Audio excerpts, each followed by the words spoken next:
Africans abandoning Sud-Afrique.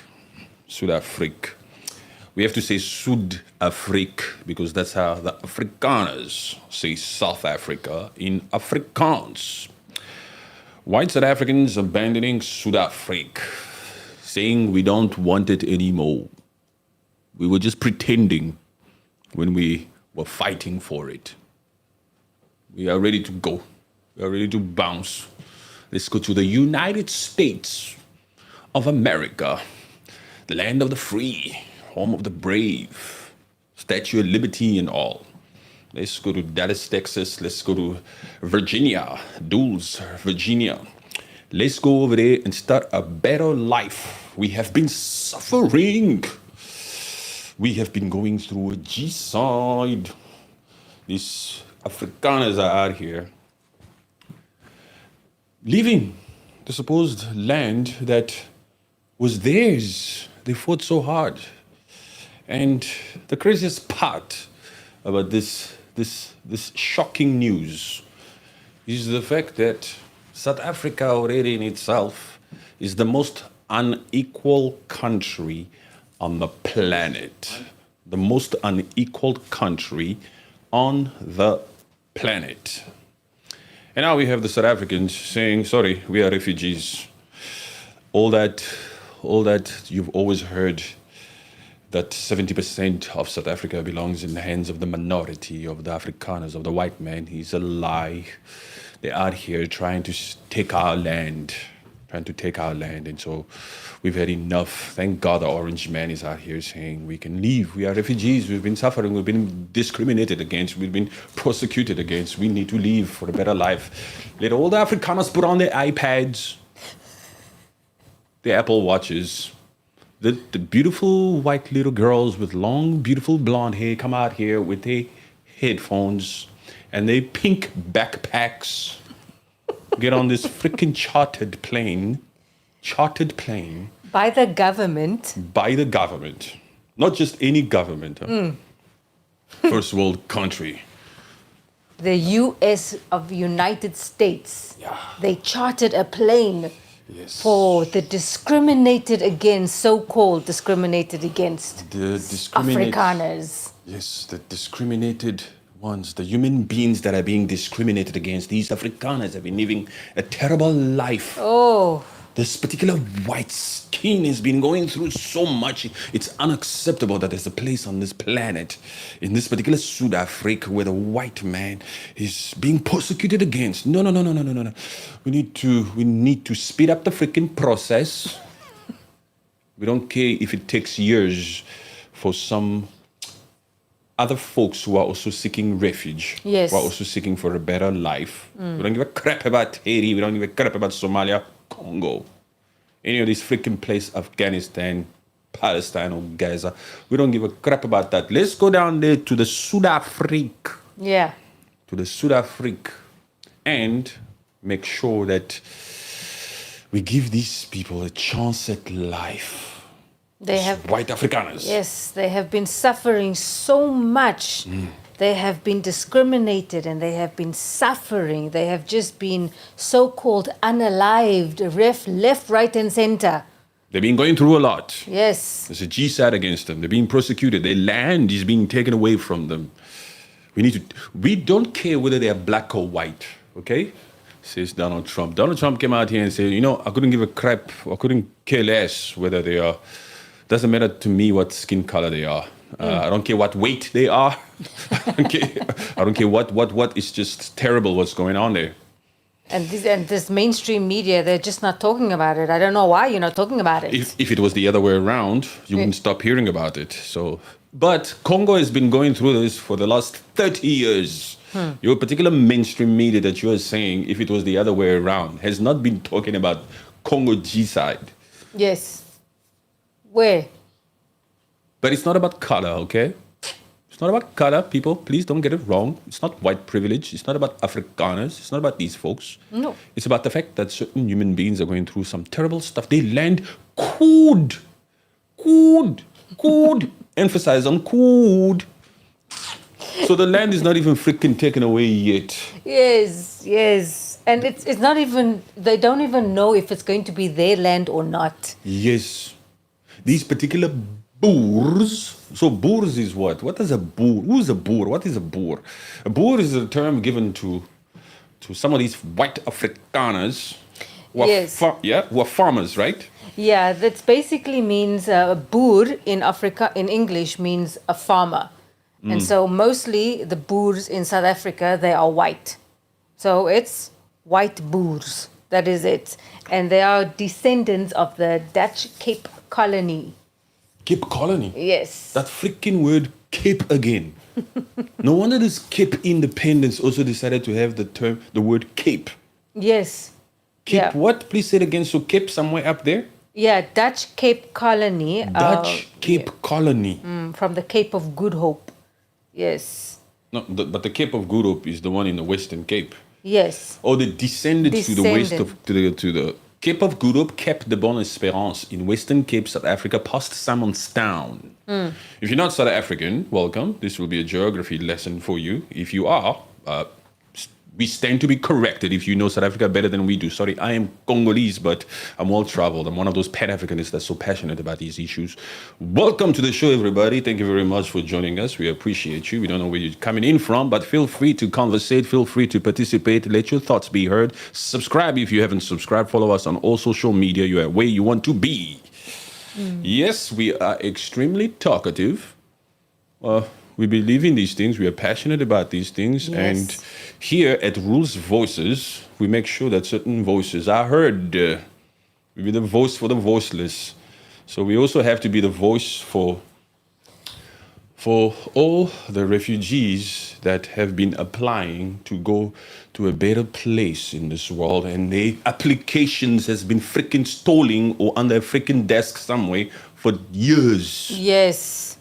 But now we are living in a time where these Afrikaners who just applied 3 months ago got a plane sent for them. These white Afrikaners, huh? These white Afrikaners. Do you get black Afrikaners?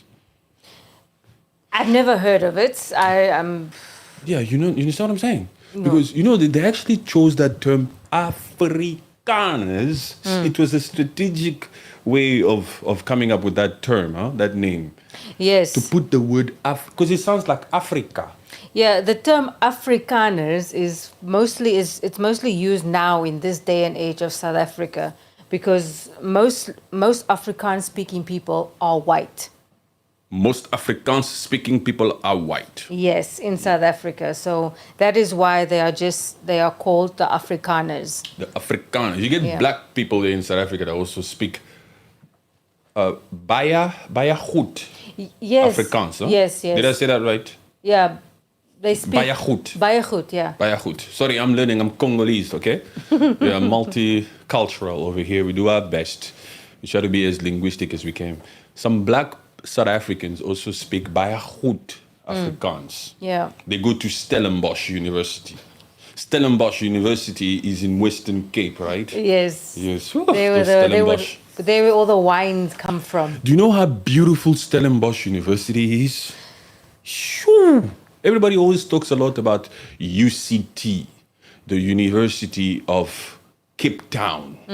And they also talk about, for example, UWC, the University of the Western Cape. And they talk about Wits University. They talk about Transvaal and all this. But I've been fortunate enough to have visited all the universities that I've just mentioned. Thank you very much.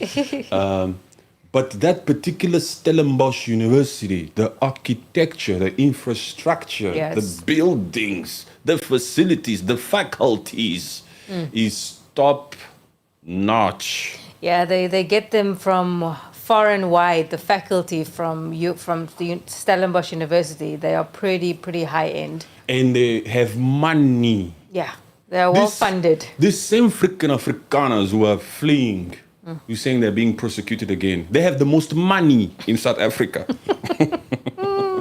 These refugees who apparently have been persecuted against are the ones that even control the means of production of South Africa. Yes. There are no townships here in South Africa where white Afrikaners are living. with no water or with no electricity. There's nothing like that. No, there's nothing like that. But they are refugees, Aline. No, come on. Yeah, how can I? Oh, sorry. Yeah, I'm confused. Yes. These are white people in South Africa, Afrikaners, they are refugees. My mistake. Because you say what you are. Yes. What mistake did you make? You didn't make a mistake. I didn't hear a mistake. Maybe you made a mistake in your mind. Yes. But you're cool, don't worry. But these Afrikaners who have been living a privileged life, okay? Sorry, this is unfiltered. Unfiltered. It means we respect you enough to show you respect and to tell you the truth. We cannot sugarcoat this. We have to say it the way that it is. Afrikaners live a great life. Sorry, it's not the same type of life that perhaps you used to live prior to 1994. Certain benefits have been taken away. Certain perks have been taken away. Certain privileges have been taken away. But still, they're still living a decent life. They are still considered more in everyday life. They have a lot more capabilities. A lot more capabilities, a lot more food. Because Yes. they are boers. They eat. They don't starve, these particular Afrikaners. In fact, they have the privilege of feeding pigs, humans.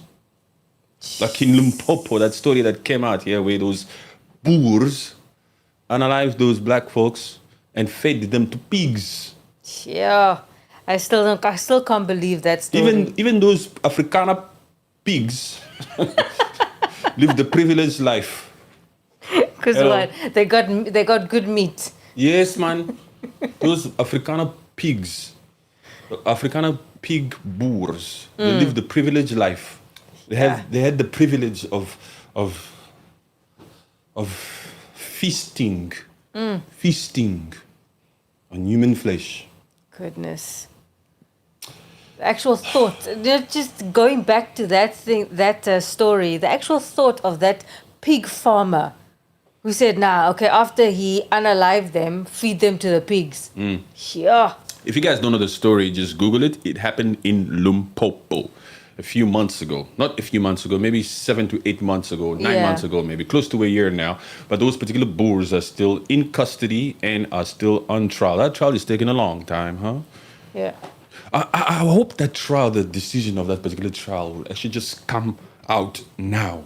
You understand? Yes. Because the sentiment here, the false freaking narrative here is the fact that apparently they're being unalived, and that there's a white G-side against them. I hope the judgment would come out now so that the whole freaking world and the whole South Africa and African folks, all of us that are interested in these particular stories would come out here and say, well, wait a minute. I thought the narrative is that there's a G-side against them. Yes. How come there's a judgment out here where it's them that are feeding black folks to pigs? Yes. Why isn't Elon Musk upset about that? Why isn't he saying anything to the orange man about that? Who? Elon Musk. Because this whole story, I am sure, it started from Elon Musk talking to the orange man in his ear, saying there is something not nice happening in South Africa. Land expropriation, there's a lot of white farmers being unalived apparently. That particular Musk man never liked the whole policy that a progressive party in South Africa called the EFF, Economic Freedom Fighter, led by one of the greatest Pan-Africanists that we still have here now, Julius Malema, repatriation of land without compensation. Yes. That particular policy that the EFF intends to put in effect. He never liked Julius Malema for that. Yeah. Every single Boer, every single Afrikaner hates the EFF because the EFF is out here to push for what? Let me tell you. Equality. Ooh. Equality. Since these Afrikaners have more than 70% of the land, and they are the minority, they are only the 7% of the population of South Africa. Oh my gosh, why is this too hard to understand? Why is Black South Africa so quiet on this freaking issue? Sorry, I'm Congolese, I'm a Pan-Africanist. I'm doing them a favor by talking for them. Anyway, that is insane. The most unequal country on the planet. Yeah. South Africa is the most unequal country on the planet. 70% in the hands of the minority, and these black South Africans, most of them live in townships. Yes. Townships. So it's only fair that the EFF should come out here and push for a policy that the ANC, the current winning party that has been in charge in South Africa for the last 30 years, the ANC, the party of Nelson Mandela, the party that Cyril Ramaphosa is representing in this particular government of national unity. Okay, people, keep up, please. All right? Yes. Yes. The same policy that they are now doing their best to try to implement repatriation of land without compensation. You took this land for free. Yeah. Show us the actual papers of how you got this land. In apartheid times, how did you get this land? How did your family get this land? Yes. How did very you simple. Afrikaners, how did you Boers get all those acres? Yeah, because you can't be living and working and creating your generational wealth on free land that was given to you in a time where you chased the minority off. The majority. No, the minority was the black people in apartheid times. They No. chased them off the land and then There they was still took the it. majority. There was still more. There was still a lot. Oh. When these Afrikaners came to South Africa through the Cape of Good Hope, actually not the Afrikaner, when the Dutch and some of these people came there and they started doing the hanky-panky stuff. Oh, you're the talking about- hanky-panky stuff. Afrikaners are a result of the hanky-panky from the Dutch people and all these people. That's who the Boers are, these people. They're the result of the hanky-panky that happened from the descendants of the Dutch people. Oh. All the Khoisan, all those beautiful villages, things also that were out there. You understand what I'm saying? Things, yes. Yes, the result of that, they're the descendant of the people that came there, of the colonizers. The Afrikaner is not a colonizer. Don't flatter yourself. You're not a colonizer, please. The colonizer were the people who came. That's why they even fought. Yeah. They lost the battle to the British. This is in a fault. Back in the days. Back in the days, yes. But I just had an epiphany. Here now. Please participate in the comment section. So these Afrikaners are out here pushing a wrong narrative to say that there's a G-side against them in South Africa, Yeah. but failing to understand. If it was true, there's an explanation for that. If it was true that these particular white Afrikaners or Boers, white South Africans, were going through a G-side, Yeah. the explanation, according to my genius brain, would be, well, that's because you minorities have most of the freaking land. Yes. And you're leaving the majority without. Of course, the majority will be like, what the hell is going on here? Yeah, the majority are squeezed into smaller houses that are so close to each other and they're not even probably built with proper cement, bricks. You minority are controlling the food supply chain for the majority. The majority has to go to Pick and Pay. Pick and Pay is one of the most popular, what's the term? Popular what? Most used supermarkets. One of the most popular supermarkets in South Africa. Shoprite is another one. Yes. Shoprite, where you get your Checkers. groceries. Checkers. Shoprite Checkers. They combine, huh? They used to be separate before. Back in 1991, when I first landed in South Africa, I remember when I was living in Sandton, in Hillbrow, when Hillbrow was still clean. I remember there was a Shoprite and there was a Checkers. Yeah. I think business opportunities or whatever made them come together. And it's Shoprite Checkers. But anyway, you minorities are controlling the food supply because you, the Boers, are in charge of some of these farms. Yes. Some of these farms. Yeah. Now, okay, please. No, I wanted to say, because back to this Julius Malema and Elon Musk, because their whole thing came on, because you know the song Unalive the Boer? You, the Boer, Hey, the master, shoot to give. yes. Oh, no. So I am sure that is also something that Elon Musk showed the Orange Man, because You Julius think he played it in Malema. the Oval Office? Yes, man, they're The sitting Orange there. Man is Donald Trump. Come on, man.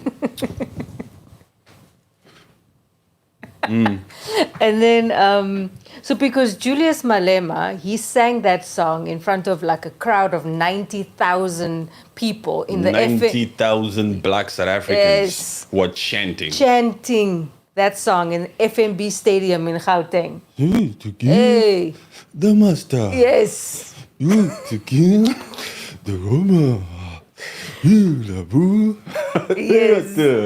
Oh, I know the song because they've played it on TV a lot because he's been on trial Yes. for hate speech. Yeah. Because that song promotes hate speech. It's But not it- a cool song, by the way. We are not up for it. We're not up for violence. It's not a cool song, but there's a history of this song that it's because of apartheid days. The black people, they sang that because of, they felt marginal, they were Being discriminated against. Yes, they were being Yes. discriminated against. So they came up with this song. So it's got to do with more of history of that song. It's a song of liberation. Yes. It's a song of struggle. Song of struggle. And those chants are not official lyrics. Those chants, because when you're chanting, you can change depending on the mood, depending on the vibe, Yeah. while you're on stage, depending on how people respond. You can switch the words and continue to chant. But you're right. It is possible that the interplanetary man, the Tesla guy, Yes. came out here and said, look, my friend Trump, today is going to be a private Oval Office meeting. I have a song for you to play. That one of those black folks in South Africa uses to get the people riled up. Riled up. Yes. See what I'm saying? So just listen to this for a second. And once the orange man just heard that song, And they're all jumping like that. Hey. Hey. oof, that song is quite hectic also. Huh? It is, It is but quite it's hectic. more of a historical thing. It means like, we can do it. It's like victory. We can do it. We can overcome. You know that sometimes is necessary in order to awaken the spirit of the people. You have to come out here and be a little bit radical. Yes. You have to. You can't be soft when you want change. You see now what's currently happening in West Africa with Kapitan Ibrahim Traore, Oh. where we have all these different narratives that are being pushed here by certain Haas Negroes, left, right, and center. We, the African folks who stand for unity, we Pan-Africanists, we need to be strong. We perhaps need to come up with certain lyrics too that's new of these times. Yes. We will still continue to call these particular days as struggle days. It will be a struggle, economic struggle, because Africa is still tied down economically to these imperialistic countries. You understand, the system is designed in a way where we have to continue to pay this colonial debt. That's why corruption is all the way down to the ground in some of these countries, and we are unable to do anything because of the freaking system. We need a struggle song. We need a 2025 struggle song. For the whole of Africa. Maybe we should get Davido Hey. to come up with it. But it needs to be effective, Yeah. and it needs to stir the mind. It needs to unsettle certain spirits, certain people. There's a reason why those struggle songs of liberation, like the one we were singing now, is Yeah. the reason why it made effect. It made effect. If you come out here and sing love songs, like People are just gonna. we are the world, we are the children. That does not move anybody to That- unite. That doesn't light a fire for a change, a radical change to happen within a country. And South Africa was still one of those last countries to abolish this freaking apartheid regime. They started getting a lot of international pressure until they had to come up with a system, a thing to want to release Nelson Mandela because they were getting too much heat internationally. So they wanted to, South Africa is one of the countries here in Africa Yeah. where the colonizers came to stay. We came to stay, we came to live here. Yes. We came to claim this land as our indigenous people. We are Afrikaners. Yeah, we're gonna stay here. They landed there with their nice hats at the Cape of Good Hope. They came off the boats. Titanic, Yes. before Titanic was getting ready to sail Yeah. with Leonardo DiCaprio, the movie. That's what I always have in my Of head. course, Huh? yes. When they came to the Cape of Good Hope. It's beautiful there, huh? For those of you guys who don't know where the Cape of Good Hope is, it's past Simonstown, it's in Cape Town, Western Cape. It's where the Atlantic and the Indian Ocean meets. You literally see a line at the Cape of Good Hope. The Atlantic Ocean on this side and the Indian Ocean on this side, and you can see that line, the difference. This one is light blue, this one is greenish. You see the waters clashing, and it's a beautiful sight, but it's very windy, very windy. Not every day, Mostly. but that's because also Cape Town, or rather Western Cape, is one of those cities where Yeah. you get all 4 seasons in one day. Oi, Cape Town doesn't play games. Cape Huh? Town, that wind can knock a person over. It really Yeah. is the mother city because mama's mood can change at any time. Like wildfire. Mother Nature can come out here and say, "You're not going out today, it's windy." Say, "Oh crap, I wanted to go to the club today." "You're not going out now, it's raining." "What do you mean it's raining? The sun was just shining." "It's changed. I said you're not going out." Let's skip down. "I want to go swimming." No. It's hail rain. It's Hailing, crazy. yes. Hailing, yes. It's crazy. So, the Orange Man. Speaking about the Orange Man. Yeah. We still with South Africa. We're still talking about these Afrikaners.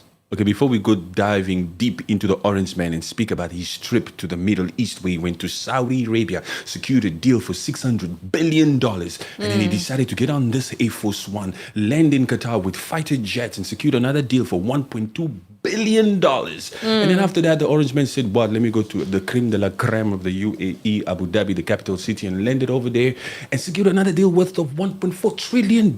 And before we come and Yes. talk about all the Democrats that are still talking crap about him, let's go on talking about the Afrikaners.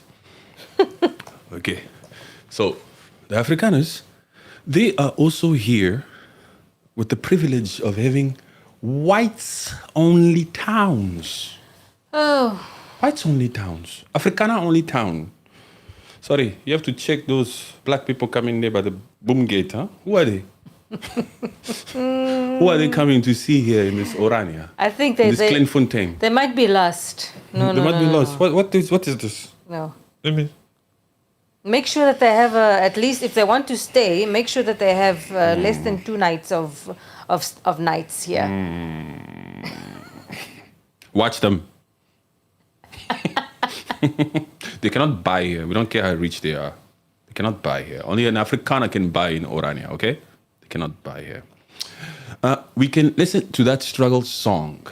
Oh, I don't have the lyrics. I don't want to play it here, but just Google. No, I messaged her. I told her there That in the what? thing with Pray with Faith Grace. If you just look at the comment there. Wait you to can- listen to it. No, I googled the song. I told her the name of the song. What's the name of the song? Unalive the Boer. I can't say the. Yeah, unalive the boy. You can use the word unalive here. Yeah. Yes, they're not that sensitive. This stream is not for kids. They're not that sensitive. These are grown folks. Double tap the screen, please. Share the live. I don't know if you can share the live or whatever. Double tap the screen. Let's get some more people in here. What's today? Today's Friday. Today is Friday. The black South Africans are out getting ready to go out partying. They don't give a crap if a narrative is being pushed out here to say that you people are unaliving the white Boers over there. They couldn't care less. That's the other issue with black South Africa. They're not really standing up for these issues. Hello, do we have any South Africans in the building? Black South Africans are sleeping. They're being accused of murder. But they don't say anything. They're just thinking, okay, 49 less. When is the next chartered plane coming to get? It's 59. It's a 50. They are mixed ones going. They say Yes. 49, 59. We're talking about the first bunch of Afrikaners who left South Africa to go to duels in Virginia. The first bunch is between 49 and 59. I heard 59 from certain sources. Yeah. I heard 59 from that side, from America, from wherever they land. South Africa is saying 49. South Africa is 59, okay? It's 59. You see this 50 people online and 9 likes? Put those numbers together, it's 59. Oh my God. So you stand up, you see how freaking perceptive I am up in here. That's right, man. You're at the Yes. right place, okay? You are somewhere where the genius brain is in action. Lucky for you, you discovered this account. Anyway, Yes. before we keep blowing our own horn, whites-only towns, Orania, established in 1991. From the mastermind Mastermind? of apartheid. These apartheid people or these Afrikaner people, they know how to position themselves in this world, huh? They put To themselves... get what they want. Yes, they set themselves up for success before they know that the downfall of their regime was coming. They started to set themselves up. And so now they are sort of protected by this thing called self-determination. This is my Right. land. But look, they've been self-determinating for the last 30 years since the ANC has been in power. Since that Orania was established close to the Orange River in Northern West. Cape, right? Northwest, yeah. Northwest or Northern Cape? Northwest. Northwest. Northern Cape? Excuse me, let me double check because I love to be right. Is it Northwest? It's Northern Cape. Northern Cape. It's Northern Cape. Patrick Rose is always right sometimes. I say In the sometimes. region of Northern Cape. Northern Cape, man. It's my genius brain. You can trust me. I deserve a subscribe for that. Thank you very much. So, they've been self-determinating since 1999 when Orania was established in Northern Cape, close to the Orange River. The crazy part, the strategic thing about that particular year, 1991, it's still the same year that, what's his name? Hendrik Verwoerd. No, he was involved in the establishment of that white-only town Orania, but Madiba, He was released. Nelson Mandela was released Yes. from Robben Island. Robben Island is quite nice. It's quite huge. It's not as small as it looks from the shores of the waterfront in Cape Town. Huh?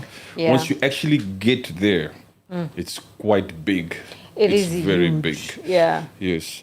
Robben Island is where Nelson Mandela was in prison for 27 years. I don't know if it's all 27 No, years. It's not you- all 27 years. He spent about 18 or 19 years in Robben Island. I don't know for sure, I think, yes. but something like that. But I know that the remaining years of that 27 years was somewhere in Paarl. In Pollsmoor. No, not Pollsmoor. I said Paarl. Paarl. Paarl, yeah. Paarl. P-A-A-R-L. Under house arrest. They still count that as like prison. Of course, It was- yes. There was a nice house there. Is that what I'm saying? Yes. Even this PDD. PDD, I'm not sure. Please. That's a sale, huh? Yeah, Famous that's a sale. cell. There's no privilege It's there. one of the worst ones, apparently, in that city. But what about this R. Kelly? This R. Kelly is releasing songs. So he's got certain freaking privileges in there. Because he's been there longer, man. And he's there for the next 30 years or something like that. So what? Bring the studio in? Yeah, because once they're there, people don't give a crap. Just let him stay. Give him the freaking equipment, man. Who cares? Yes, he spent 18 years of his sentence at Robben Island. Out of his Nelson 27. Mandela? Please Yes. say it properly. In the winter of 1964, Nelson Mandela arrived on Robben Island, where he would spend 18 out of his 27 prison years. He spent 18 years on Robben Island, the world's biggest icon. And then from there, he moved to a house arrest place. Yes, okay. Right? Yes. Anyway, to get back to the story, the fact is this. Before Nelson Mandela was released, the Afrikaner, this supposed refugee guy, decided to establish his own town, whites only, for the preservation of the Afrikaner culture, for the right to self-determinate. This particular refugee guy, Yes. who has the privilege to fly across the Atlantic as a refugee with AirPods and all. You know, Those oh little my gosh. Afrikaner girls, Yes. they look very happy, huh? Of course. They don't look like refugees. No way, they are not refugees, man. They definitely don't look like those little black kids from Congo, from East Congo. Those real refugees who don't have any food and they've got mud on their faces. We all know that these are not actual refugees.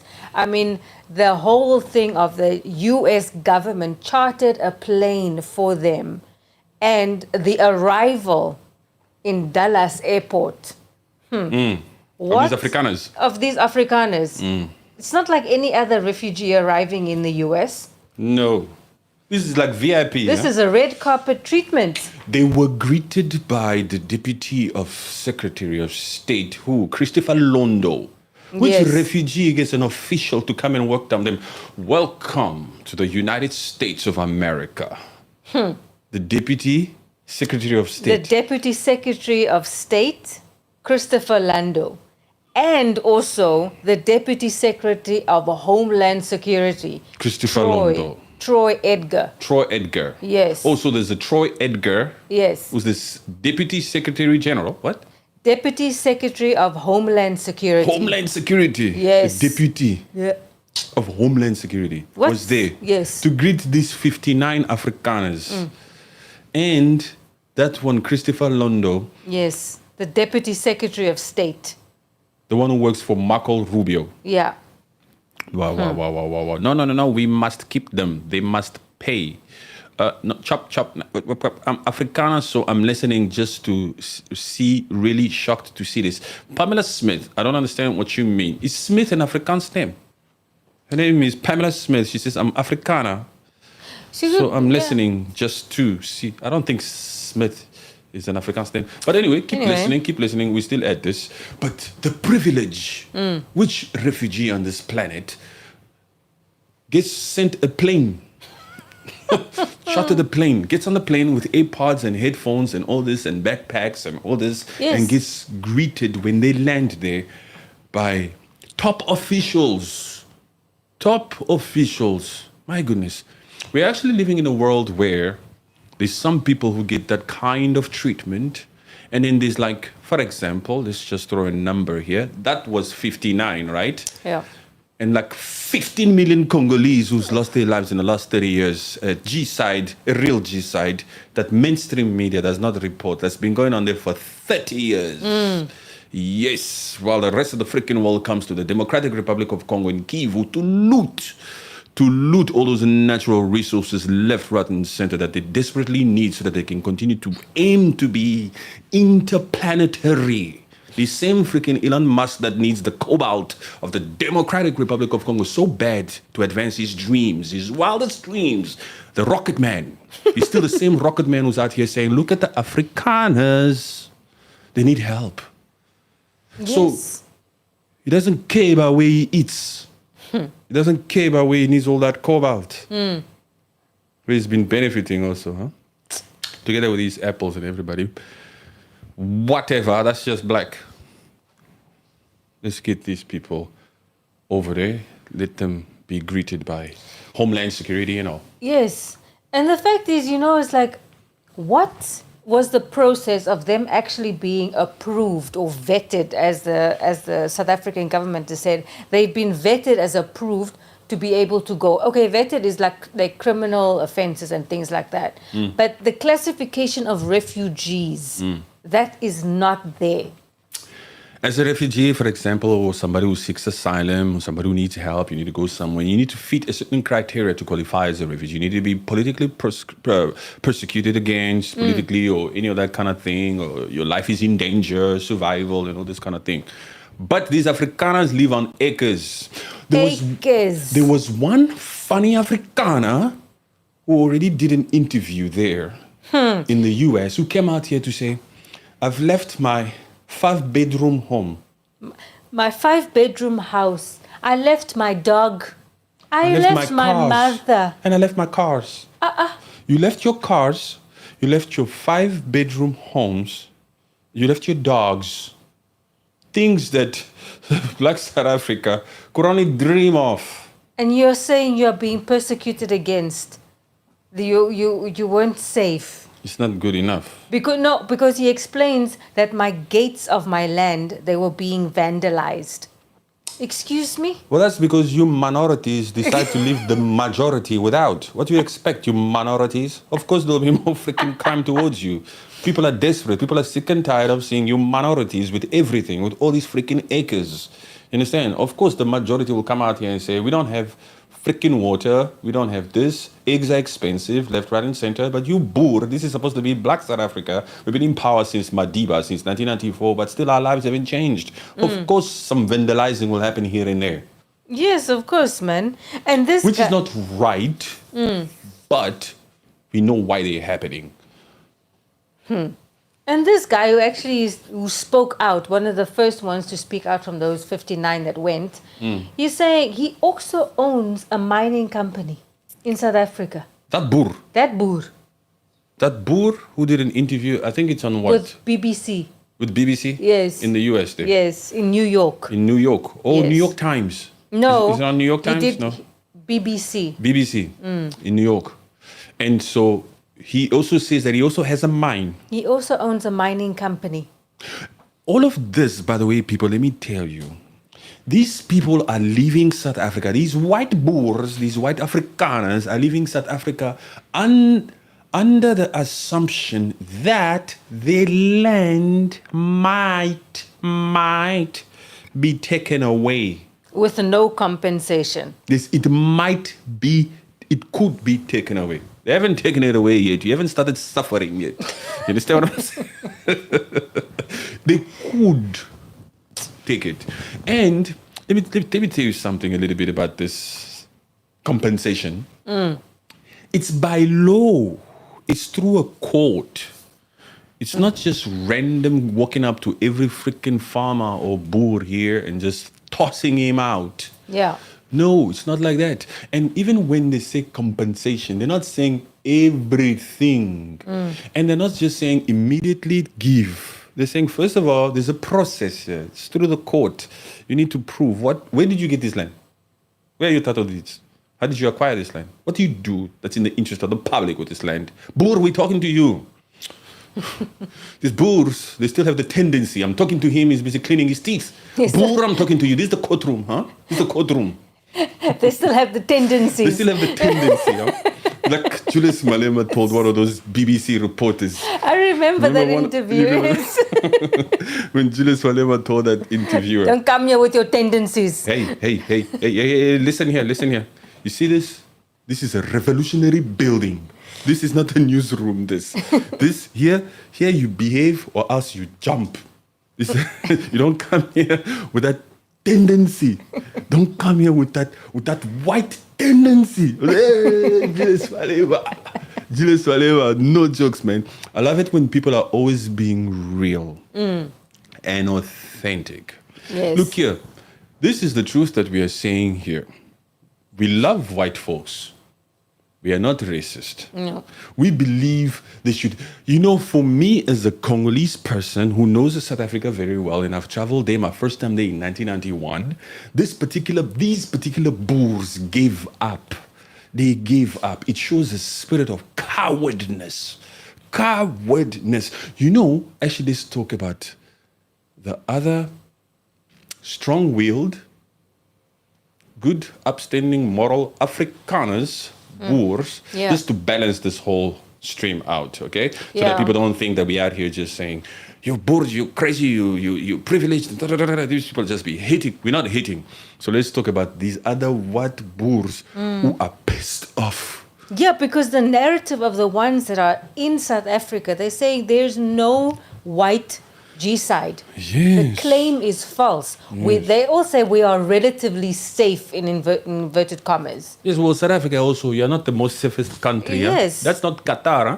Because in the matter of fact, like South Africa, they have the freedom of speech. They have the courtrooms that they can go to for equality purposes. If they have some sort of a complaint, they have all of those tools available. But So the Boer, So for this 59 people just to come out and say, okay, I'm scared there's a white G side, and just run away, it is just pure cowardness. why are we hearing about this white G side only after Elon Musk spoke to the orange man? You understand what I'm saying? Yeah. We should have been hearing about this white G side when it was happening, even before the proposal or the offer of giving you a safe place in America. I'm even surprised This that is a even... conditional G side. Isn't Elon Musk's father still here? Why isn't he also going under refugee status? He's still benefiting from the white privilege systems that he put in place decades ago, huh? Even that Elon Musk benefited from that white privilege system. Although when he was young and then he decided to leave because the mother is what? The mother is Canadian. The mother is Canadian, the father is South African. or that they definitely benefited from that system. Anyway, we're not out here to say you shouldn't have benefited. Doesn't matter. But also, you see these Afrikaners with all the privilege that you had for decades in that South Africa. Why don't you have? You should have set yourself up, man. So that's the other thing. When I see, for example, these white Afrikaners in South Africa, because some of them actually don't have money. You get some very low-class Afrikaners also. Exactly. With that skin also, huh? So if it was it's a free application apparently for them to apply for the status. Yes, but I'm not talking about application to be a refugee in the USA. I'm just talking about their particular way of life in South Africa, even way before Donald Trump became a politician. These white Afrikaners who lived a below average life. Yes. With all that privilege, this is who you are. You're asking me for something. You get some of them, huh? Yeah. In South Africa. They'll be like, please, can you help me? Look, this is a white boer. This is a white Afrikaner, this. My friend, you come from an era where you had all the freaking privilege. We couldn't even come to this country. We couldn't even go to those particular beaches there that way. We couldn't eat at those same restaurants where it said white only, huh? We couldn't walk in those neighborhoods or those malls. You come from that era. But today you're here still begging. You're standing here. I think you've let that privilege just consume you completely. That's another crazy part. But anyway, before we digress, there are some white Afrikaners who feel insulted by the actions taken by these supposed 59 Afrikaners who have left South Africa to go and seek refuge in the United States. They are saying to themselves, what crap is this? We always out here preaching to be deserving of this land. Yeah. Why would we give up? Why would we cower out? You need to fight for your land. If it were true that every thing that you say you've been experiencing in South Africa, you should be out here fighting for your land. Are you the type to come out here and give up on your land?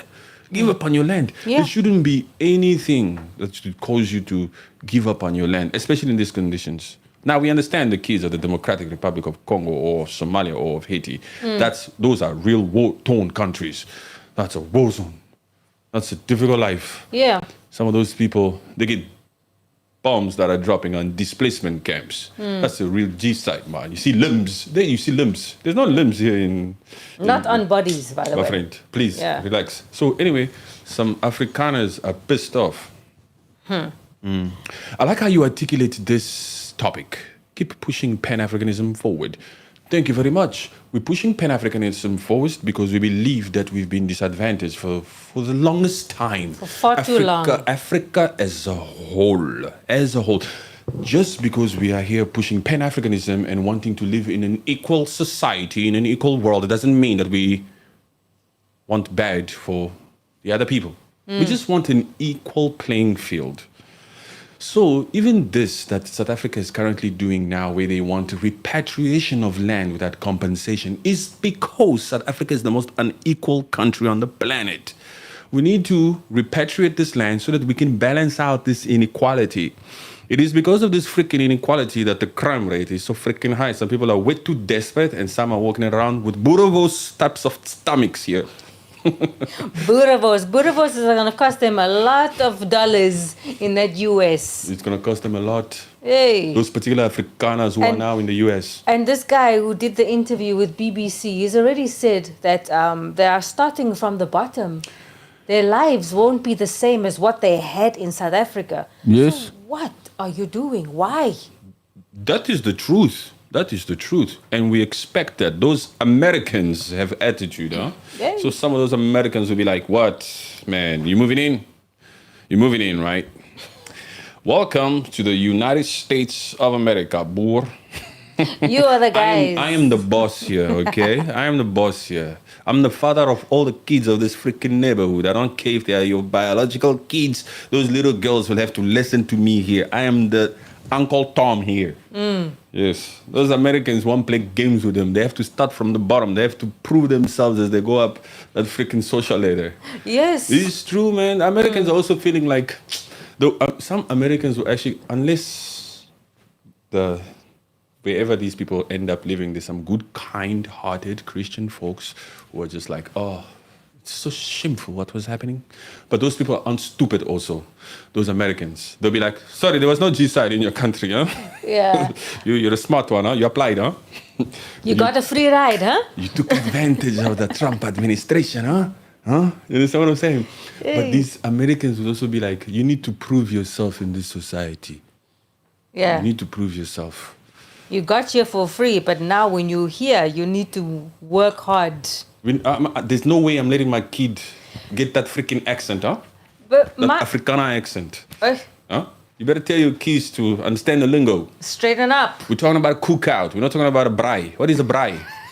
It's not a braai here. It's a cookout. It's a barbecue. It's not a braai. It's soccer. It's not football. It's football. It's not soccer. There's no rugby. There's no rugby it's here. football. We're talking about football, American football. It's not rugby here. What are you guys playing here? No. You're messing up the grass here, man. Because the South Africans, they'll be like, let's play some rugby here. Cricket?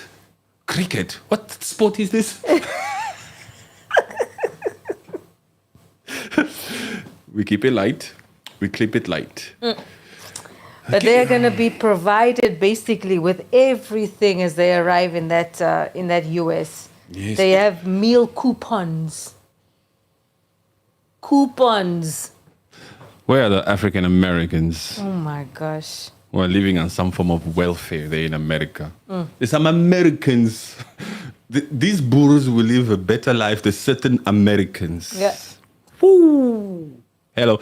Like I was about to say, those Americans also there who will notice this group of Afrikaners landing will be like, we're not stupid. Let me get on Google. Let me get on YouTube. Let me research this supposed genocide that's happening in the country for them to be here. And then those Americans in their own bedrooms, in their own bedroom, be like, give me a name of one of these Afrikaners, an Afrikaans name.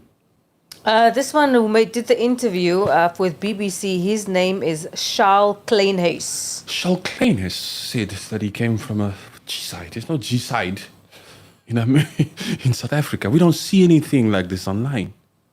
I'd be like, these ones just took advantage of the Trump administration, of the offer. You know, they're getting some form of stimulus check. They're getting our stimulus check. Yes. They need to build themselves up from scratch, and Homeland Security will not be out here risking their lives. Maybe Elon Musk must pay for them. Not the taxpayers' money. Elon Musk must take it out of his own pocket. Yeah, he must give them the houses and pay them and pay for that yearly thing. He's the one who initiated this move. It's because of him that everybody's out here making sure that all the Afrikaners, and they also said that this is the first of many Afrikaners that are coming to your America. Okay, Americans, start getting used to this. There's another part of Black South Africa. Although we want Black South Africa to come out here and fight against the narrative that's being pushed out here to say that there's a white G-side in South Africa, some other Black South Africans are saying, my friend, they must take all of them. There's too many sides to this funny story. Huh? Some Black South Africans are like, they must take all of them. All of them can go.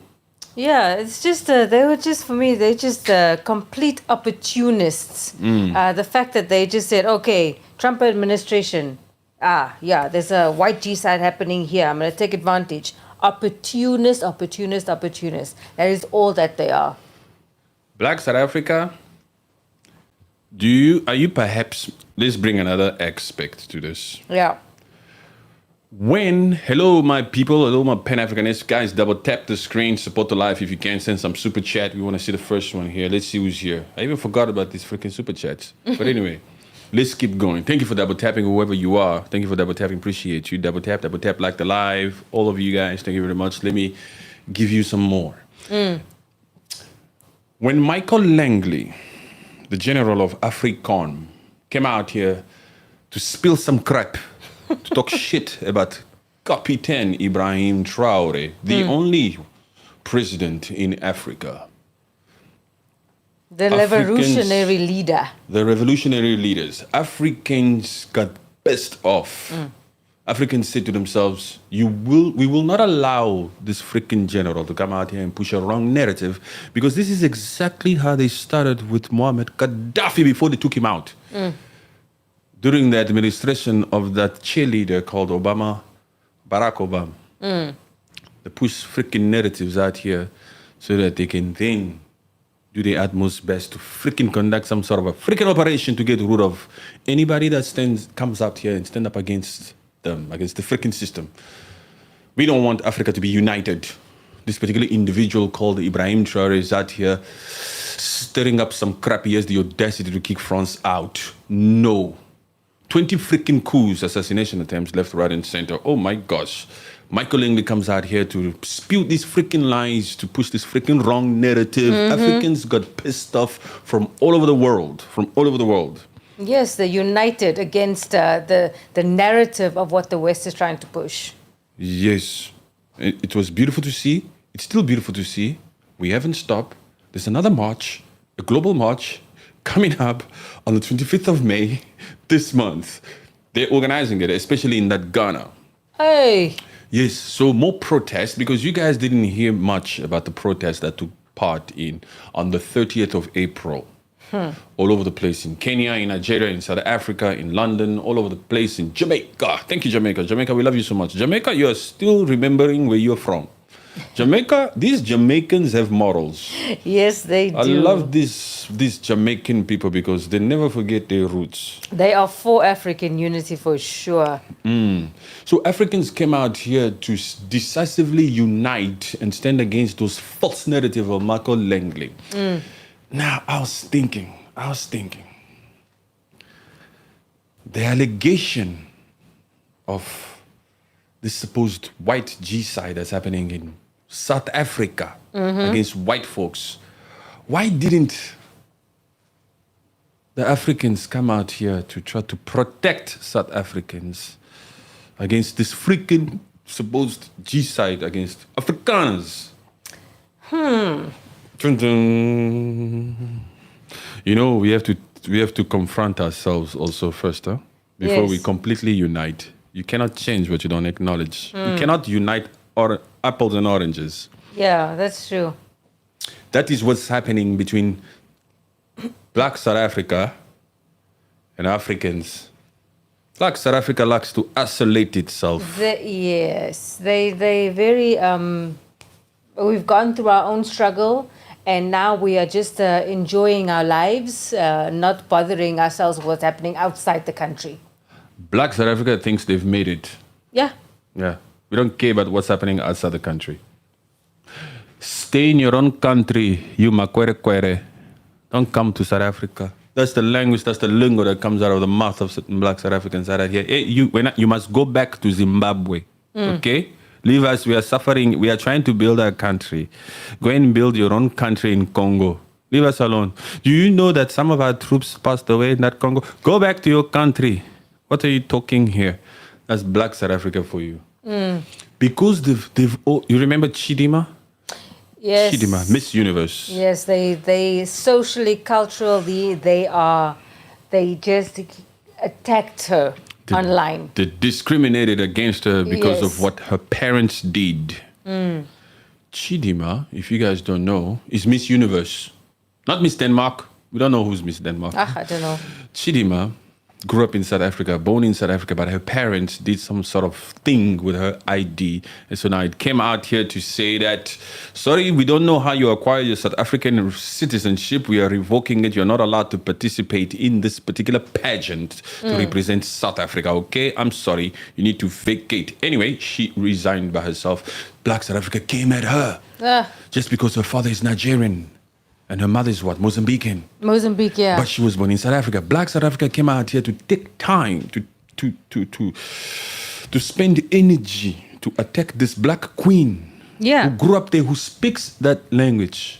And Africa didn't like it. Even before Chidima, there's always been certain events here that shows a spirit of xenophobia between South Africa. It has happened twice on a huge scale where a lot of people have lost their lives. Yes. In that South Africa. So all of these different types of Afrophobic types of events has somehow left the entire Africa with a bad taste in their mouth when it comes to South Africa. Yeah, because the xenophobic behavior, the xenophobic chants that they do sometimes, especially on obviously on social media, it's too much. It's unnecessary. Yes. It's the reason why you see now Africa is able to unite against a supposed Michael Langley who's attacking Kapitan Ibrahim Traore. And Africa is not sleeping. Africa heard what Trump said about the Boers that are apparently being unalived, the supposed genocide that the white Boers are going through. It's on the news. They see these privileged Boers leaving and flying because apparently the black South Africa is doing this to them. But not only is Africa not freaking interested, except us perhaps maybe, even the black South Africans themselves, they're not out here denouncing those comments. No. When Michael Langley said that, the Burkina Faso people and African came up there and said, no, it's wrong, it's not true. But when this narrative is being pushed, that has the potential to further divide, further make South Africa even more unequal. Yeah. South Africa is quiet. Nothing to say. They're accusing them of murdering these Boers, but they are quiet. It's weekend. They're not here. Usually they are here during the week. Today there's only 49 people here. Usually they're here during the week, 300 of them. And they'll just be in the freaking comment section. Yeah, talk about your own country. Talk about your own country. First, you people must go and unite in Africa. Leave us alone. We will come afterwards. Hey. They talk too much, those South Africans. Huh? They have like the normal citizens of Black South Africa, they should be saying something. It's not only the government making these 5-minute speeches saying no, there's no sort of refugee status that these white Afrikaners went to US for. It's not valid. It's untrue of the claims that Donald Trump has made against South Africa, saying that there's a white G-side. Yes. There's a small little mind here. You see them? Yeah. This one who said, like he reported the channel or something. There's a small little mind here who doesn't appreciate the realness and authenticity that we are delivering here. So I'm going to do this small little mind a favor and completely block them so that they just get up out of here. Don't have to be bothered. They don't have the stamina to take the truth. They don't have the stamina to take it, to have a robust conversation. Yes, he's hidden. He's gone. Bye. I'm so sorry. Go and find another authentic account. Anyway, we appreciate robust conversations. All he had to do was just speak his piece and say, you know what? I disagree here. I don't disagree here. I agree here. What are your thoughts here, Professor Rules? Professor Rules.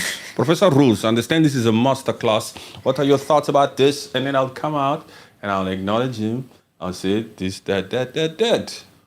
Then I'll invite him. I would invite him to join us on X. Yeah. Join us on X, where we have spaces sometimes where people are in and we can conversate. You can respond. You can question me. You can try to challenge the rules. No problem. No problemo. But don't come up here with these funny little tricks. He must be a Boer. Could he be a Boer? Possibly. Anywho, let's go on. So that comparison is the one I've made, is the one I saw all loud and clear. Look how South Africa is not fighting for itself against these false allegations. We know the false allegations. Of and course. Africa also is like, we are busy with Traore now. we don't have time for this Boer situation here. These free riders that want to just go to US. No way, man. Since we're still talking about the US, since this whole show has involved Donald Trump, let's talk a little bit about his recent trip that now just ended today. Yes. In Abu Dhabi, his trip to the Middle East. Whoo! You guys are all witness, your social media is buzzing. If you do follow politics or geopolitics, you've seen the extravagance, the luxury, the reception, the hospitality of the Arabs. The glitz and the glamour that has, that red carpet that he kept on walking on. Oof. My friend, Let me read this beautiful comment. It just gave me some motivation. Thank you, Mike Miller. Appreciate you, Mike Miller. I'm South African. You are awesome, man. Appreciate you, Mike. Thank you, Mike, for coming in. We appreciate you. Please subscribe. Become a member. Guys, you have to become a member. I know becoming a member requires a small little fee or whatever, but don't think about the fee. Think about what you will be getting, right? Raw, completely real, true, authentic, unscripted. Yes. Unscripted conversations. This is for the public. Just imagine when you are a member only. We get to do this type of talks too at the gym, in the pool, on the basketball court, Yes. in some lobby, in the car. You get the behind the scenes of our lifestyle. I'm sure you've visited the account. Follow us on X, follow us on Instagram, on TikTok. We're all over the place, same username. But please become a member. So thank you, Mike Miller. Yes, Thank you, much Mike love, Miller. Mike Appreciate Miller. you. Thank you so much. The Arabs. The Arabs know how to wine and dine and present their countries. Bling bling, huh? Yo. There's no way in the world that even any president can receive a welcome like that. No, not even the other Biden presidents have received welcomes. Barack Obama. Not like that, man. The same Barack Obama who the Chinese said, you must get off from the other side of the plane. Do you remember when he got off from the cockpit or whatever they call it? The back part with the staff. The S part of the freaking plane, man. And you still had that Chinese person saying, but this is our country. She was still arguing with them. And Barack Obama tried to play a little cool. Hey, how you doing? Even Trump came out then and said, did you see how they treated him there? I would have told. I would have told the pilot, get up and go. I'm flying out of here. Turn this freaking plane around. We're going back to Washington. You said Trump said that, huh? That is charisma. That is what should have been done. You have to tell these people how to treat you. You have to stand up for what you freaking deserve. You know, the Arabs, they hear it when Donald Trump is in the Oval Office and he's saying, hey, the United States deserve the best, man. Yes. They already know that, look here, this is Donald Trump. Huh? We've heard his rhetoric. We've heard him say this, say that. He will not take, you need to bring out the freaking camel. Bring out the stallions. Bring out the horses, the stallions. Bring out the freaking Tesla. He's coming with Elon Musk. Make sure we have 2 Teslas there also. You understand what I'm saying? Yes. Saudi Arabia. What's his name? Mohammed bin what? Of Saudi, the crown priest, the king. King Abdul, no? Not Abdul. It's Mohammed, MBK or MBK. I know it's at my tongue. I know this guy for a long time. I've always liked his tenacity. In fact, when he came into power, when he started ruling Saudi Arabia, I like the fact that when he came out here, he just arrested all the corrupt officials. Stay in that freaking hotel. Ritz-Carlton. Dome. At least they gave you Ritz-Carlton. That one, MBK, right? Mohammed bin Salman, Al Saud. MBK. Yeah. Mohammed bin Salman. Yes. MBZ. Yeah, him, Mohammed bin Salman. Him, the ruler of Saudi. Yes. He's strong, he's very disciplined. He doesn't take crap. But they pulled out the purple carpet on that plane. Yes. Royal treatment arrival. That was on another level to secure $600 billion worth of investment. Yes. Yeah. That's a lot. Actually, with promises to take it all the way up to a freaking trillion. Yeah. The U.S. Trump, he don't know. I don't know what you're saying there. Tyrone says, keep it going. Appreciate you, my brother. Get that boer says, okay.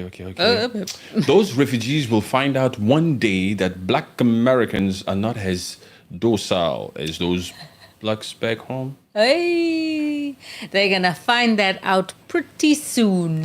Who said that? Obehmen. I know this Obehmen. Those refugees that left, those white Boers that left South Africa to go to the U.S. will find out one day that those black Americans are not as docile as those blacks. South Africans that they left back home. It's true, huh? Those ones will play a game there. But anyway, Trump. And then he went to Qatar. Yes. to see the emir of Qatar. Qatar is such a small nation, but they played well. It's so clean. Yeah, Qatar is a very clean country, that Doha city. You know, actually, about Saudi Arabia, the moment that Air Force One entered the airspace of Saudi Arabia, fighter jets came around. Talk about buttering the men up. Boom. It's like all three GCC, all three of these nations, it's like they spoke, huh? Yeah, yeah. Like, what Because- can we do?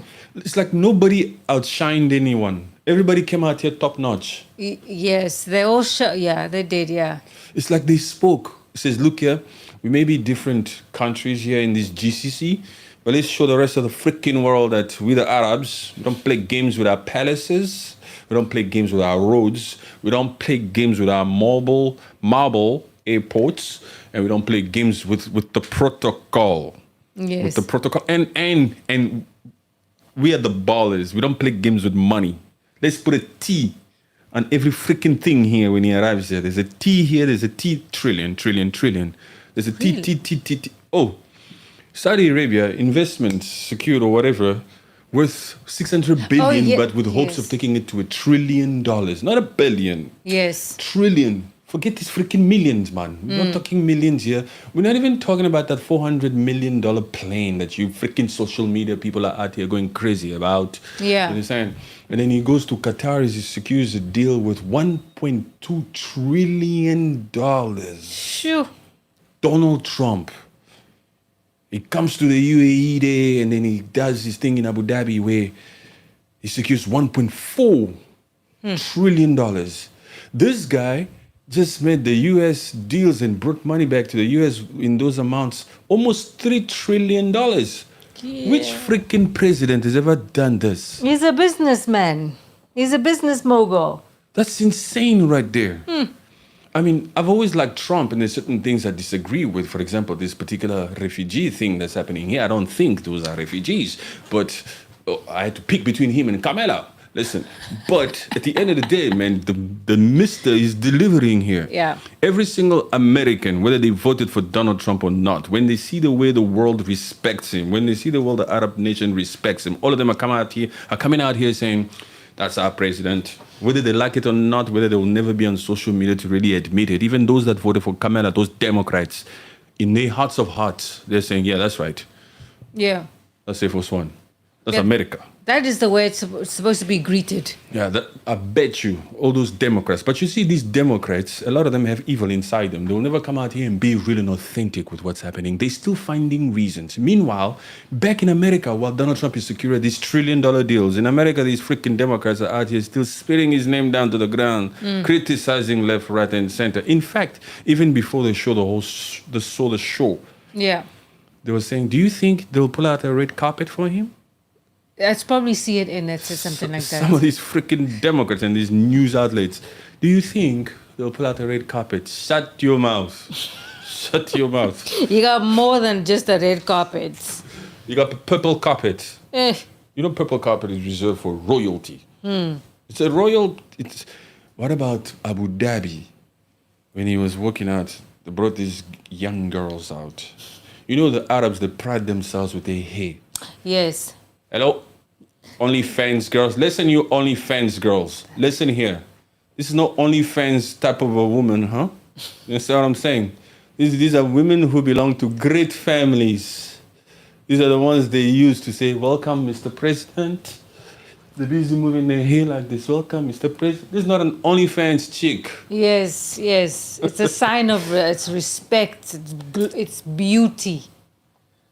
An Arab woman really prides herself because of her hair. Yes. And when you see those girls dressed in white, a sign of purity, just doing this. Even watching it on TV, I was like, whoa, that's a freaking welcome. Yeah, Even it's- when Trump walked past them and he went like this, you could tell this guy is moved. Yes, He says, yes. wow, you people really went full out. When Trump arrived at the palace in Abu Dhabi, when the beast was just going in, That beast is hectic, huh? the way they designed it or the way they orchestrated that entry was only the beast. None of these envoy or what do you call this motorcade? No motorcade. They came to a spot where the motorcade was not entering the palace. Just stopped. It must stay outside of the freaking palace, man. Only the beast was driving through the palace. And then they had that shot with the drone. Yes. When you look at that palace, first of all. Look at that palace. And you see the beast. Never seen this before. And to top it all off also, this is the first time that a US president has ever visited Doha, Qatar. Ever. This is a historic visit. A US president has never visited Qatar. This is the first time. Even the emir there. Yeah. It's just put Qatar also on another map. The same Qatar that's here also trying to Put a name for itself, yeah. yes, and also mediate between Rwanda and the Democratic Republic of Congo. Exactly. You understand? You see the mines where the mines are?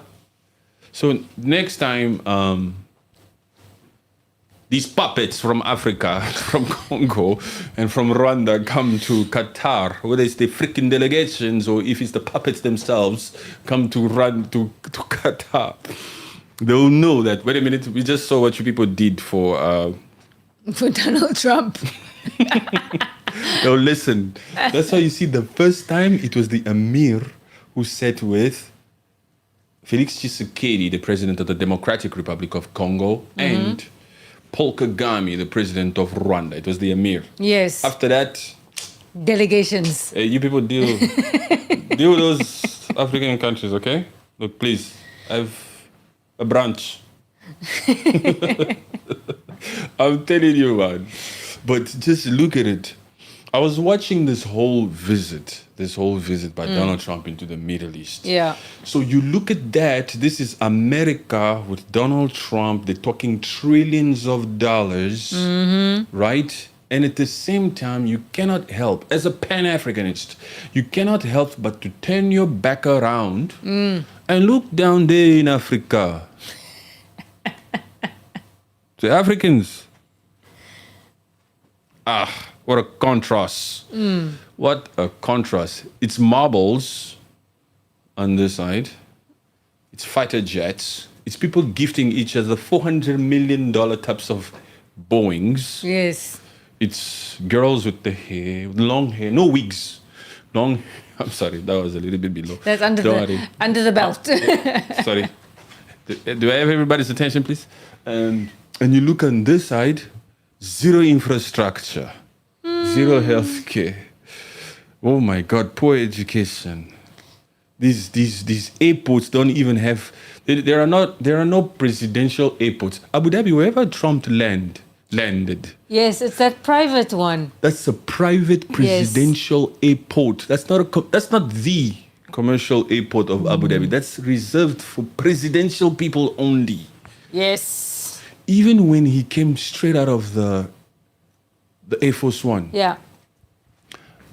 It's like, you see the way they bring these stairs Yeah. to the plane. Yeah. And then the person walks outside. His was obviously a huge, like, it's like a corridor. Oh. It's like a corridor that got attached to the freaking plane, man.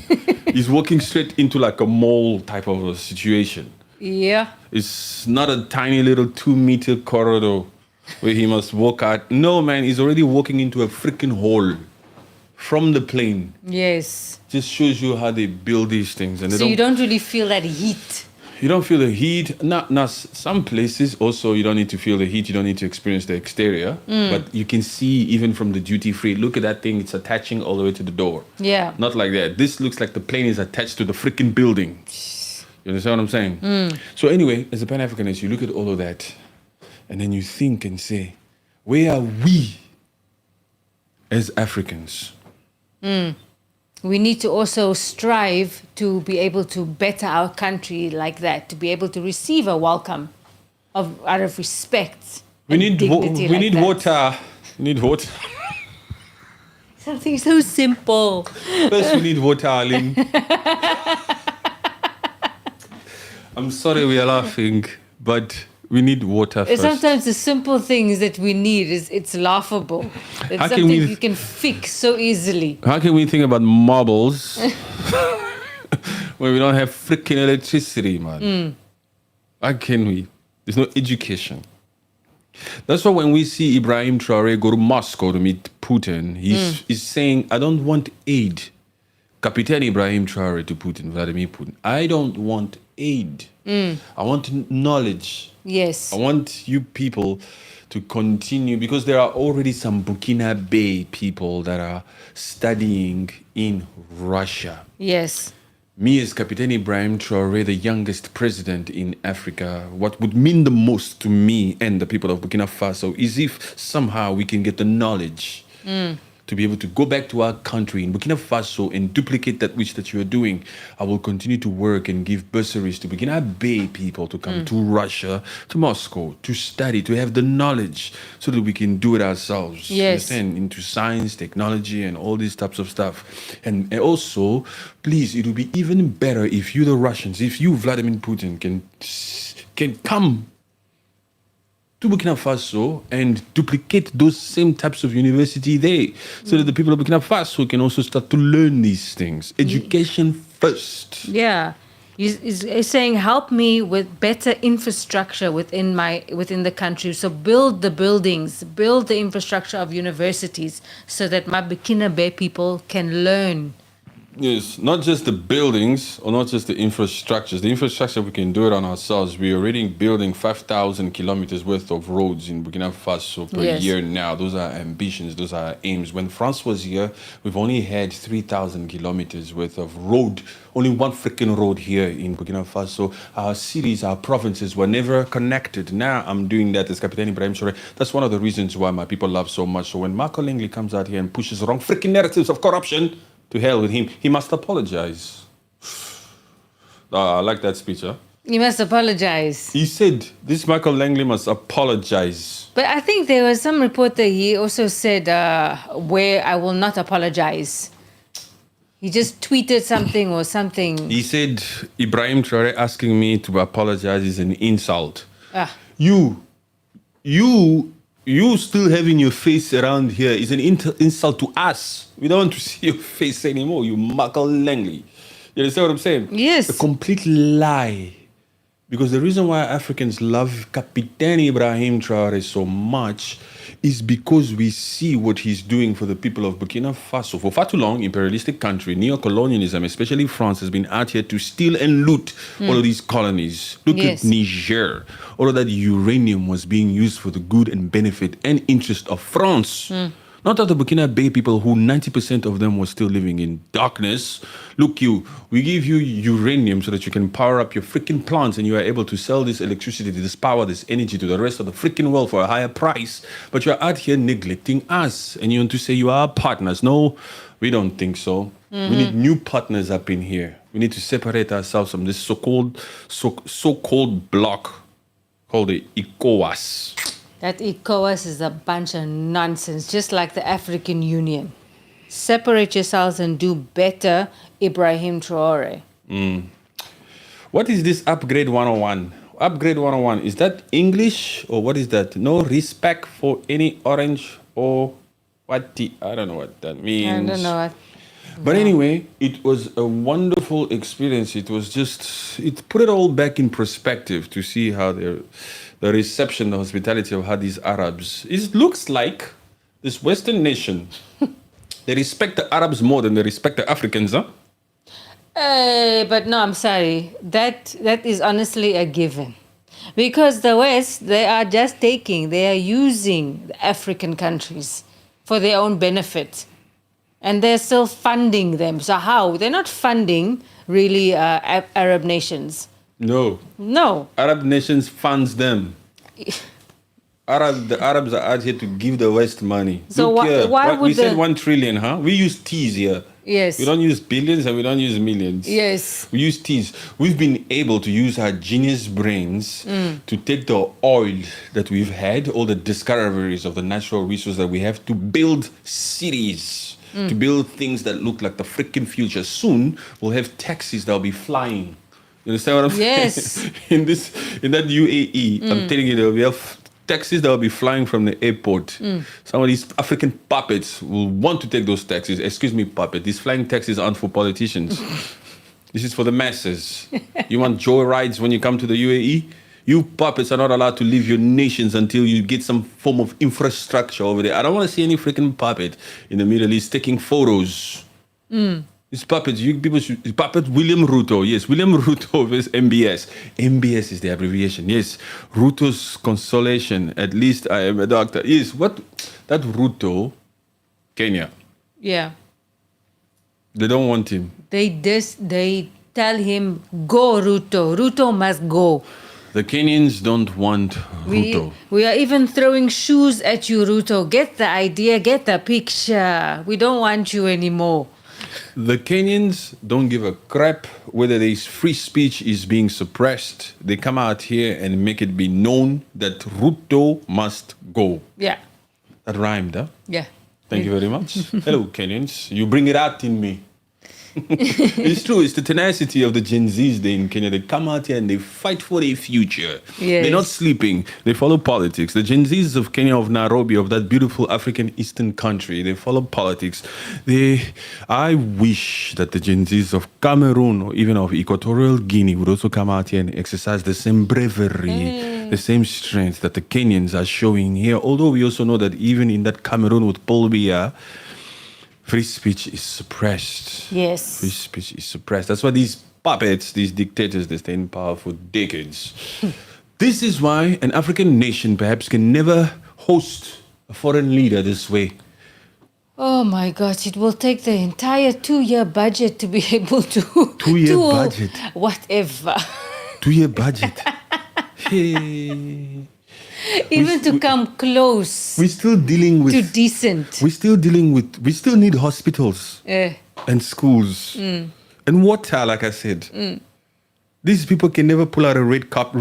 Why are you going to put this red carpet? On which tarmac? Look at your freaking tarmac, bro. You understand what I'm saying? You're going to cover the potholes on the tarmac. You'll see the potholes through those freaking carpets. You'll see, whether it's red carpet or purple carpet, you'll see there's a pothole here. Yes. And those puppets, they'll put those carpets out hours before the plane lands. It becomes dusty. It becomes freaking dusty. A puppet. You were not supposed to roll out this carpet yet until you see the plane. Yes. Until the plane touches down on the tarmac and you see the plane is going there. It's going to turn around and come here. Now you roll the carpet. Okay, puppet? Because this freaking carpet here is... Was it raining here? Who walked here, man? Africans have a lot to work on. It's my people. I have the right to critique them. You cannot change what you don't acknowledge. Here, we are raw with it. We are real and authentic with it. Yes. If you don't call these puppets out for their corruption and for the freaking things that they are doing, they will never change. That's why I will come out here and I'll call it spade the way that it is. We're not going to come out here and beat around the bush and pretend when freaking millions of people are displaced. Here, it's unapologetic. All of these freaking puppets must always hear, they must always know that we, the African people, we've had enough. All right? Enough is enough. We don't have time to be freaking scripted. Just think about it. You have the content. Just think about the strange part of it. You can speak. Pick up the freaking mic and call them out. And at the same time, do your best to awaken the spirit of the African Gen Zs. It's true. It's that simple. Let's not talk too much. It's not about being politically correct. People need basic things here. Look at the white folks. Look at the white Afrikaners. They're being flown across the Atlantic. You African puppet or you African person, you want to be politically correct. It just brings me back, these politically correct, you want to follow the straight and narrow and, follow the procedures as a black South African or black African. It is just like, and now these white Afrikaners, these boors, they said, screw that. There's an opportunity here. Yes. Trump is saying something, so he's going against South Africa in some way. I can use this advantage. Take my free ride.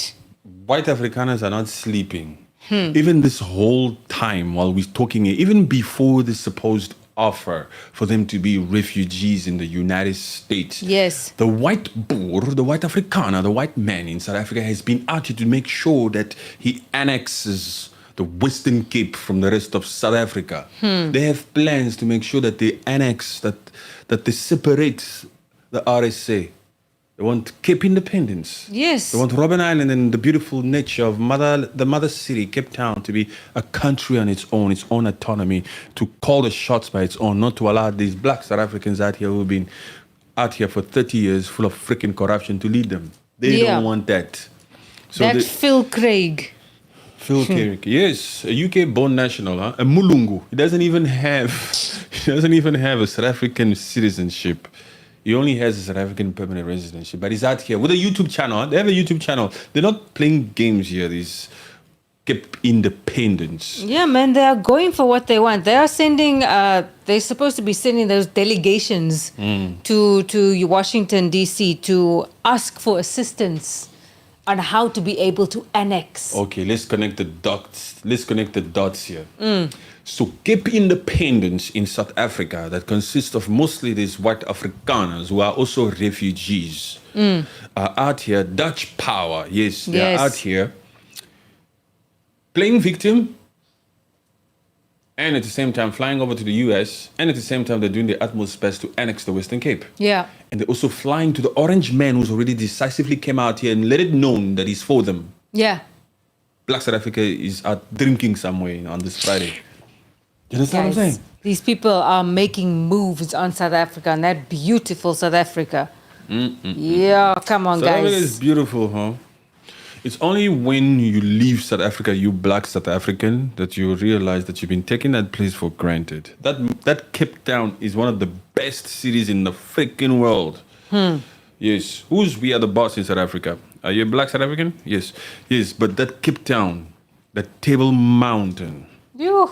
When you stand on Table Mountain like this and you look at the mother city, woo! It is beautiful. You know, up there on Table Mountain, when you're on top there, and you don't look towards the city, look towards the sea, you look towards the mountain above. What's on this side? Yeah. There's plenty more mountains Yeah. in the distance. The range, the mountain ranges. Yeah, the mountain range and so many things, and it's so freaking beautiful. I have had the privilege to climb Table Mountain over 20 times. Back in the days when I was a full-on athlete. Now I'm a grown-ass man with gray hair, but I don't mind. I'm still young at heart. It's so beautiful up there, huh? It's so beautiful. Like my favorite thing of Cape Town is honestly when I'm landing in Cape Town, that part where the plane has to take a U-turn and go and has to turn back to land at Cape Town International. That site is beautiful because you see the ocean, you see everything. And the time of day, sometimes the sunset. So it turns also towards, Table View side. Yes, into the yes. sea, possibly towards close to those Robben Islands. Yes, and makes that nice little U-turn and you dip in and then it goes into Cape Town International. It's beautiful. Let me read a very important comment that came out here, and I didn't have the chance to read it, but it makes total sense. I hope all black South Africans are listening. Here we go. I'm in South Africa, and I think the whole of Africa has to stand up and revolt against these old folks who are just there, not doing anything for their people. This particular person is talking about African puppets. Yes. We don't have any heads of states in Africa. We have puppets that have been here for their own selfish greed, sitting on these thrones, these seats, for decades. In Cameroon, in Equatorial Guinea, in Rwanda. Rwandese, calm down. And in Congo, Brazzaville, in Djibouti. That Djibouti likes to hide, huh? They also have a dictator type of guy down there. Yeah. He's been in there for 38 years in that Djibouti. Yes, a lot of African puppets who've been here for decades, doing absolutely nothing for the people. If I catch anybody out here having respect for some of these puppets, I will lose my shit. You understand what I'm saying?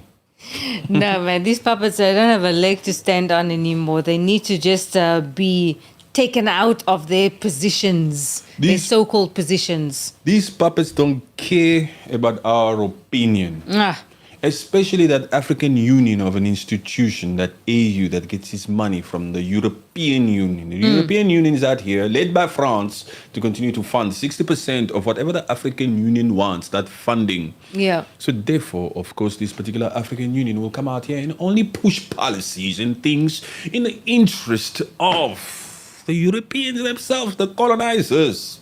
Of course, Not man. for the good and better of these supposed puppets.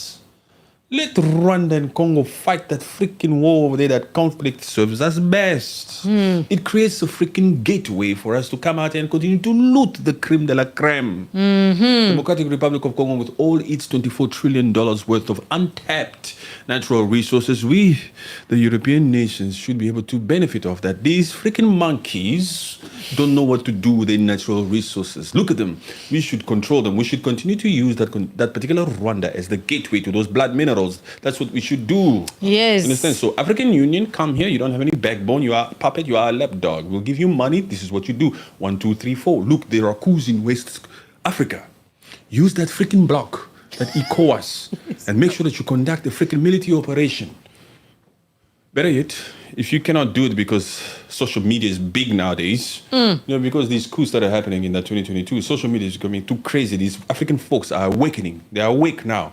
Oh, crap. Okay, fine. Forget that. We don't want to cause some unnecessary chaos out here. We're going to use Alassane Ouattara from Ivory Coast. That's a puppet. That's an obedient, proper puppet. You understand? Ivory Coast, Alassane Ouattara. Alassane Ouattara, he just says, yes, boss. Yes, croissant. Yes, croissant. I will do so, croissant. You can enter from this way into Burkina Faso, croissant. Croissant. By the way, croissant is Macron. Oh, yes. Hope you guys got that. That's croissant. That's not Macron. Alassane Ouattara, the head of state. Why do I keep calling this freaking puppet head of states? That's so wrong. This puppet is out here. It's worse than a puppet. Because it's out here actually working with the enemy. Yes. Use my country going this way to enter the Sahel to destabilize that young man, that Ibrahim Traore is pissing us off. All the puppets in Africa that have been in power for decades definitely don't like Ibrahim Traore. He's making them look bad. This particular young man, this 37-year-old young man, the youngest president on the planet, who has the sentiment, who has the attention of the entire African continent, is making us look bad. Me, Museveni, who's been in power for 40 years as the president, or rather the puppet of Uganda. That Ibrahim Traore is making us look bad. He's basically putting everything what I have built for myself as Museveni, my own wealth. He's making it such a bad thing. He's making us look bad, this boy. We wish some of those coups would succeed. We wish some of those attempts would actually work. We're still waiting for this. That is why they will not say anything in support of Traore in the media at all. They were told to keep quiet. Do not say anything about that Ibrahim Traore. Just like they ignored everything Thomas Sankara had to say in African Union Conference in 1984 before they decided to take him out. They're not out here to say anything that would help or support or push the mission forward. Anything that would support this particular young man who's out here to make us look bad, we are not up for it. We shall keep our mouth closed. And whenever any one of our puppets stands up in any one of our parliaments to come and speak and say, look at what Ibrahim Traore is doing to try to convince us into joining that freaking movement, we will give him a dirty look, a crazy side eye. That's because there are certain politicians, should I call them politicians or puppets? There are certain puppets here in certain parliaments of Africa who are starting to get some form of epiphany, but they don't have any power. So they come out here in parliament and they say, look at what Ibrahim Traore is doing in Burkina Faso. While these puppets think they are trying to do the good thing, to gain the support of the African folks so that they can also go viral on TikTok maybe They want us Pan-Africanists to come out here and say, I like that puppet down there in Equatorial Guinea. I like that puppet down there in Kenya. No, sorry, we're not here to acknowledge any form of puppeteering. So you should see the reaction of all the other puppets in the congregation. Should I say congregation? Not congregation. In that hall. That's not a congregation. It's just a gathering. Maybe it's a congregation or some form of cult. Oof. You understand? Huh? They look at this individual like, what the hell are you talking about, Ibrahim Traore? Keep quiet. They do that sound. You see that African, shut your mouth. Ibrahim Traore. That sound, sorry, that sound, it speaks volumes to the world. Yes. If you know an African and he does that sound, hey, it's 1,000 words in 2 seconds. No puppet has ever been invited to any country on the planet the way Ibrahim Traore was invited to Russia.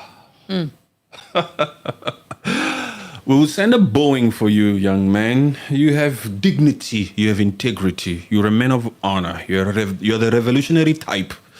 Me, Vladimir Putin, I see something special in you. I'll send some fighting jets too. Okay? Come. Yes. All the puppets did not like it.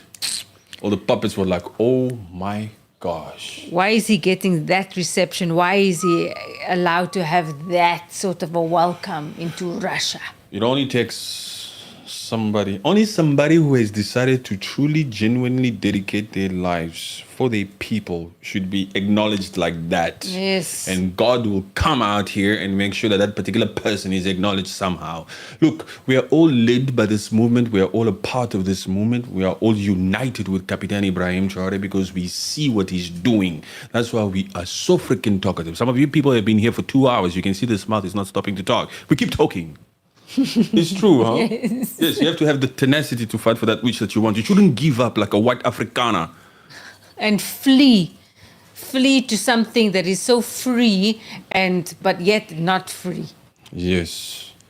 Jesus is king. That is very true. Very, very true. Thank you very much for joining us. I know you guys have been having a ball. Yes. Good things also come to an end. Don't worry, we'll be back tomorrow. If you haven't subscribed, feel free. Subscribe, follow us on X, on Instagram, on TikTok, all over the place, on Rumble, all over the place. Subscribe, become a member. I want to see some new names. I want to see some new members. I want us to grow this community. You understand what I'm saying? I want us to speak and talk and exchange ideas privately. Yes. Who knows who's here? Maybe there's somebody here that I need to learn from. Maybe I need to see certain things from different perspective because that particular individual is here, but I might not ever get it if this particular individual is not moved to become a member. So please become a member. Come on. Join the community. Join us. Come on. Yes. Then there is... Oh, that is very true. Then there is the brilliance of the president of Gabon. Stop responding to orders, now responding to puppet strings. Look here, I don't believe in that freaking coup that took place in Gabon 2 years ago. That was an orchestrated coup.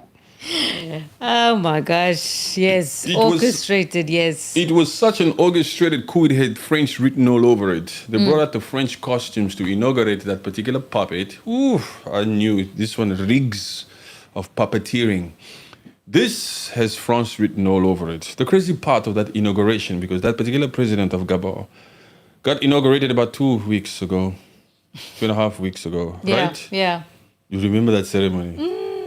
That spiritual stuff that was happening when the president of Gabon was being inaugurated. By fire. By fire. We call on the spirit of the ancestors. This is all happening while so many freaking presidents of Africa are sitting right behind him. And they can hear this spiritual leader or this spiritual person saying to the president of Gabon, anybody who disagrees with you, anybody who just goes against Gabon, anybody who comes at you to do things that are not in the interest of Gabon, it will never work. It will never work. You have the blessings of the ancestors of the spirit of this land. I was just thinking to myself, but all these puppets are standing right behind him. The people that this guy is denouncing is witnessing this. The people that this supposed president will have to work with, these other presidents, these other heads, they're right behind him. They So- can hear this. Every idea that Gabon now brings, we have to say yes. Otherwise, The spiritual ancestors no might be upon this particular Burundi. That was something, huh? Hello, sorry, we're not telling you what to believe. Do your thing. It's up to you. But that was a little bit strange for me. But anyway, who are we to? To each their own. Like somebody says here, Jesus Christ is King. That's it. Yes. Jesus Christ is King. Yes. True. All right. And from today, I am a member. Africa must be united as one. Much love. Welcome. Much love. Le hello honola. Yes. Enolo. Welcome, my brother. Somebody's a member. Feel free to join the club. This is the big club of authenticity. Mm-hmm. People appreciate realness and authenticity. They like it when you are not scripted, when you come out here and you call it spade, you call it as it is. You don't beat around the bush, you stick to the truth, even if it means calling out your own. Yes. That's why we've been we've been very vocal about the leadership and the corruption that exists in Congo. Born in the Democratic Republic of Congo, traveled all over the place, Pan-Africanist. Yes, I'm Congolese, but I'm African first. So thank you very much for becoming a member. To all of you guys, feel free to join. Follow us on X, Instagram, TikTok, and all of the above. It's been a good, long 2-hour live. Yes. Much love. Much love, It's been everybody. good. Thank you very much. Yes, free Palestine. Free the human race. Blessings to everyone. Thank you very much. Good night.